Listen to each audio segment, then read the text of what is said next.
این غذا عطر و طعم بهشتی داره. آلبالو پلو که یکی از اصیل‌ترین و خوشگل‌ترین غذاهای ایرانیه. برای درست کردنش آلبالومون رو چند دقیقه تو آب و نمک خیس میکنیم.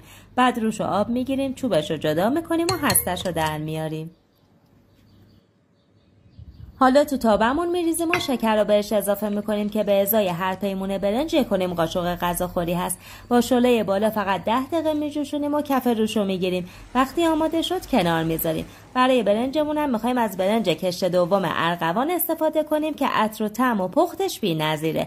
6 پیمونه تو ظرف میریزیم و میشوریمش. با آب و نمک 2 ساعت خیس میکنیم. آب که جوش اومد برنجمون رو میریزیم و 7 دقیقه با شعله زیاد میجوشونیمش. وقتی به این مرحله رسید و قشنگ قد کشید آب کشش میکنیم. برای تدیگ ورقه های سیب زمینی رو به کنجد میزنیم و کف قابلمه میچینیم. یه مقدار زعفرون روش میریزیم و برنج رو اضافه میکنیم. تو این مرحله آلبالوها رو لابلای برنجمون نمیدیم. میذاریم برنجمون کامل دم بکشه. بعد روغن داغش رو میدیم و توی دیس تقریبا بزرگ میکشیم. اون تدیگای دلبرش هم برای کنار غذامون در میاریم. حالا سس آلبالویی که آماده کرده بودیم و تو این مرحله به برنجمون اضافه میکنیم. برای عطر و طعم بهترش هم یه مقدار کره آب شده میریزیم و خیلی آروم مخلوطش میکنیم. با این روش رنگ آلبالوها تیره نمیشه و غذامون هم خوش رنگ‌تره. در آخر هم تو دیس سرومون میریزیم. دیدید یه وقتایی میشه که هم مهمون داریم هم تایم کافی برای درست کردن چند مدل غذا نداریم.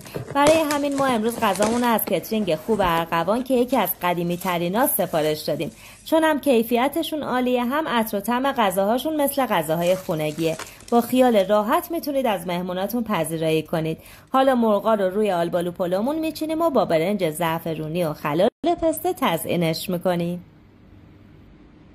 اینم از آلبالو پلوی خوشگل و خوشمزه‌مون که با برنج درجه 1 ارغوان درست کردیم و کیفیتش واقعا عالی بود. البته در کنارش مرغ و کباب‌ها رو هم با دورچین جذاب و خوشمزه‌شون از کترینگ ارغوان گرفتیم که مثل غذاهای خونگی خوشمزه و عالی‌ان.